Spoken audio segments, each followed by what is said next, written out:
1절로 17절까지 말씀입니다. 제가 읽겠습니다.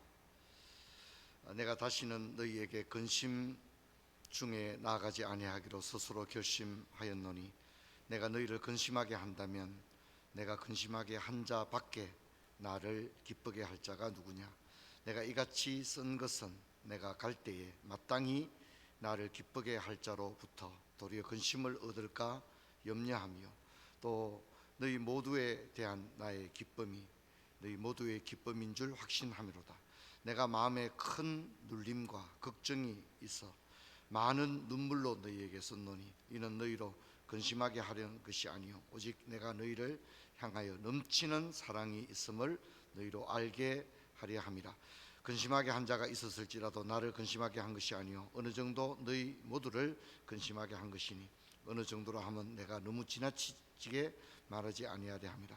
이러한 사람은 많은 사람에게 벌받는 것이 마땅하도다. 그런즉 너희는 차라리 그를 용서하고 위로할 것이라.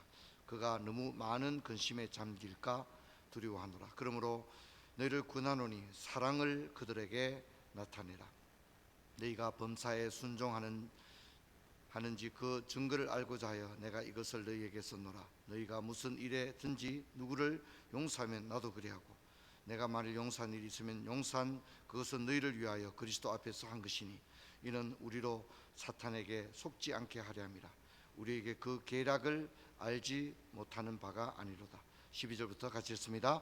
내가 그리스도의 복음을 위하여 드로아에 이름에 주 안에서 문이 내게 열렸으되 내가 내 형제 디도를 만나지 못하므로 내 심령이 편하지 못하여 그들을 작별하고 마게도냐로 갔노라. 항상 우리를 그리스도 안에서 이기게 하시고 우리로 말미암아 각지에서 그리스도를 아는 냄새를 나타내시는 하나님께 감사하노라.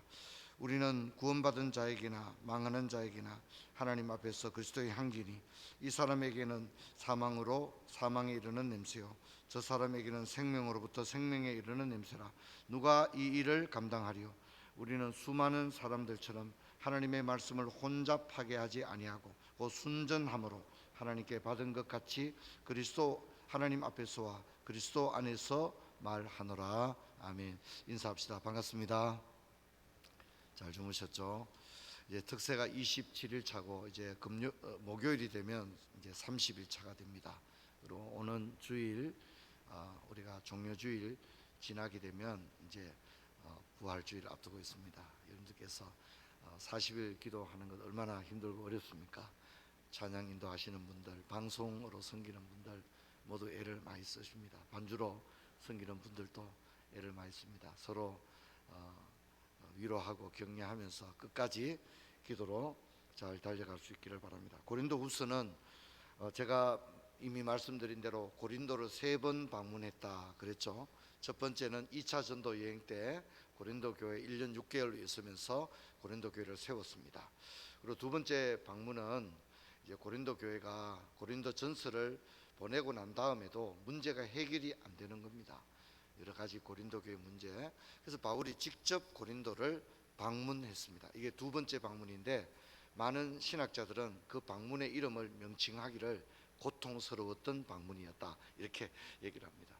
그래서 우리가 오늘 읽었던 2장 1절 보면 내가 다시는 근심 중에 너희에게 안 가겠다 이런 얘기하죠. 내가 근심 중에 너희에게 나가지 않기로 결심했다 이렇게 이야기를 합니다. 성도의 만남이 기쁨이 되고 위로가 되어야 되는데 갈등과 고통을 안겨준다면 나는 차라리 너희들에게 가지 않겠다 이런 이야기를 합니다. 이것이 방문 2가 됩니다. 그래서 이 다녀온 다음에 바울은 많이 후회를 하죠. 그리고 또 하나의 서신을 씁니다. 그리고 세월이 흐른 다음에 이제 나중에 고린도 교회가 자정 능력을 회복해서 문제를 해결하고 그래서 이제 마지막으로 고린도 후서를 쓰는데 이 고린도 후서를 기쁨의 서신이다 그래 부릅니다. 그래서 고린도 전서와 후서는 이 편지에 흐르는 정서가 완전히 다릅니다. 그래서 고린도 전서는 염려, 걱정 이런 게 나옵니다. 염려와 걱정이 나옵니다.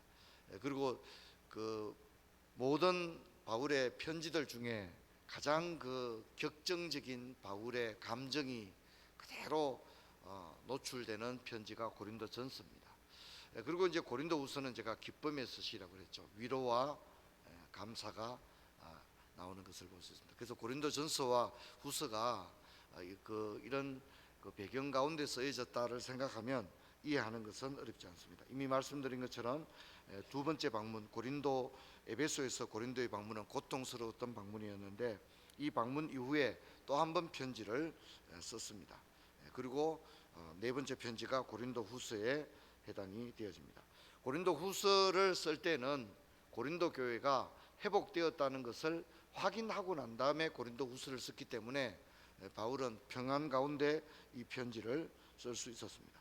오늘 저는 고린도후서 2장을 통해서 바울이 이런 얘기를 했지 않습니까? 내가 다시는 너희에게 근심 중에 나아가지 않기로 결심했다, 이런 얘기를 합니다. 그리고 방문 대신 편지를 썼다 이랍니다. 2장 4절 한번 볼까요? 내가 마음에 큰 눌림과 걱정이 있어 많은 눈물로 너희에게 썼다, 이렇게 이야기를 합니다. 그래서 이 바울이 편지를 눈물로 썼다고 했습니다. 고통스러웠던 방문 다음에 눈물의 편지를 보냈습니다. 이것이 서신 3입니다. 그리고 이제 세월이 흘러서 고린도 교회가 자정 능력을 갖추게 되었는데 성경 한번 볼까요? 2장 5절 한번 봅시다. 근심하게 한 자 나오죠. 근심하게 한 자. 어떤 사람을 이름을 말하지 않고 어떤 사람이 있다 이런 얘기를 하는데 이건 다 아는 겁니다. 다 사람들이 다 아는 얘기입니다. 그래서 그가 나를 근심되게 했다. 그 다음에 6절에 보면 이러한 사람, 누군지 이름은 얘기 안 하면서 계속 특정인을 계속 얘기하고 있어요. 그렇죠? 5절에 보면 근심하게 한 자가 있었다. 6절에 보면 이러한 사람은, 그렇게 이야기하죠. 자, 그 다음에 7절에 보면 차라리 그를 용서하고, 누군지는 말 안 하지만 어떤 사람이 분명히 있는 거예요. 그 사람은 근심하게 한 자고, 어떻습니까? 많은 사람에게 벌을 받아 마땅한 사람이고, 7절에 보면 그런데 그를 너희들이 용서하는 게 좋겠다. 그리고 또 7절에 보면 그가 너무 많은 근심을 할까 내가 걱정한다. 그렇게 계속 이야기를 하죠. 그리고 8절에 보면 사랑을 어떤 그 사람들에게 나타내어라, 그렇게 이야기를 하고 있습니다. 그 사람은 누구냐면 바울이 고린도 교회에 편지하면서 썼던 고린도 교회의 뭐죠? 무리를 일으켰던 사람입니다. 그럼 이제 이 사람이 누굴까? 분파를 일으켰던 사람일까? 아니면 건친상간을 했던 사람일까? 학자들은 이 사람이 누굴까에 대해서 많은 연구를 했는데 대체로 볼 때는 이 사람이 사도를 반대했던 사람이 아니겠는가? 사도 바울을 정면으로 반대했던 사람이 아니겠는가? 그래서 바울의 사도권을 부정했던 그런 사람이 아니었겠는가? 그래서 바울이 고통스러웠던 방문을 했을 때 바울을 가장 많이 반박했던 사람. 그래서 바울이 다시는 내가 이런 상황으로는 너희들에게 방문하고 싶지 않다. 그리고 내가 마음에 큰 눌림과 걱정이 있어 눈물로 편지를 썼다. 이제 그런 일의 원인을 제공했던 그런 사람이다. 그렇게 생각됩니다. 근데 문제는 이 사람이 회개를 했다는 겁니다. 그리고 고린도 교회가 이 사람을 건면했고 교회 안에 믿음, 소망, 사랑이 정상적으로 작동이 된 줄로 믿습니다. 그래서 이제 고린도 후서를 쓰고 있는 거예요. 그래서 저는 여기서 이제 이런 오늘 설교 제목이 뭡니까? 사랑은 힘을 사용하지 않는 것이다. 이런 제목을 뽑아봤는데, 그러면 바울은 고린도 교회를 방문해서 치리를 할 수도 있었습니다. 사도의 권위를 가지고. 근데 내가 다시는 근심 중에 나가지 않기로 했다. 이렇게 말하면서 사도가 그렇게 하지 않는 이유를 이야기합니다. 내가 그렇게 할 수 있는데 왜 그렇게 하지 않았느냐? 2장 4절에 나오죠. 내가 마음에 큰 눌림과 걱정이 있어 많은 눈물로 너희에게 쓰노니 이는 너희로 근심하게 한 것이 아니요 오직 내가 너희를 향하여 넘치는 뭐라고 나오죠? 사랑이 있음을 너희로 알게 하렵니다. 내가 너희를 사랑하기 때문에 너희를 다치게 하고 싶지 않다. 너희들을 상처받게 하고 싶지 않다. 사도가 얼마든지 가서 교통정리할 수 있었습니다. 치리할 자를 치리하고 교회 앞에 쫓아낼 자를 쫓아내고 얼마든지 그렇게 할 수 있습니다. 그러나 그렇게 하지 않은 것은 내가 너희를 향한 사랑이 있기 때문이다. 그렇게 말하고 또 그런 생각을 가졌던 사도는 2장 8절에 보면 그러므로 너희를 구하노니 사랑을 그들에게 나타내어라. 그들에게 사랑을 나타내어라. 그들이 또 너무 많이 근심할까 걱정한다. 이렇게 이야기를 하는 걸 볼 수 있습니다. 사랑하는 성도 여러분, 우리 고린도전후서의 주제가 뭡니까? 그 중에 제일은 사랑이라는 겁니다. 그리고 이제 사도가 고린도전서에서 그런 말했죠. 모든 것이 가하나 모든 게 유익한 게 아니라, 또 모든 것이 가하나 모든 게 덕을 세우는 건 아니다. 그렇게 이야기했죠. 먹든지 마시든지 하나님 영광을 위해서 해라. 그렇게 했습니다. 그래서 우리가 교회 안에서 어떤 사역을 감당할 때 갈등이 있을 수가 있고 가치관의 차이 때문에 갈등이 있을 수 있습니다. 근데 서로 마음을 하나로 해서 합력해서 선을 이루고 하나님께 영광 돌릴 수 있는 저와 여러분 되기를 주의 이름으로 축원합니다. 여러분, 우리가 사역에는 성공했는데 직분에는 성공했는데, 목사 잘한 거예요. 장로 잘 마친 거예요. 권사 잘한 거예요. 그런데 내가 직분은 잘했어요. 또 사역도 찬양대원, 교사 이거 잘했어요. 그런데 우리 한 가지 생각해 봐야 될 게 뭐냐면, 혹시 사랑에는 실패하지 않았는가? 내가 사역은 오랫동안 했는데 사랑에 실패하지는 않았는가? 여러분, 우리가 사랑에 실패하지 않게 되기를 주의 이름으로 축원합니다.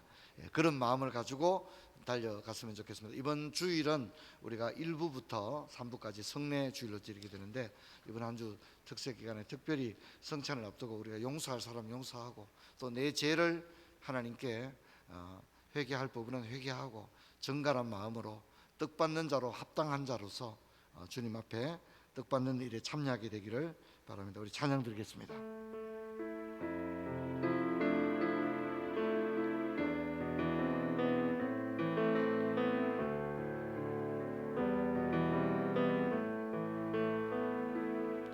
난 지극히 작은 자 죄인 중에 개수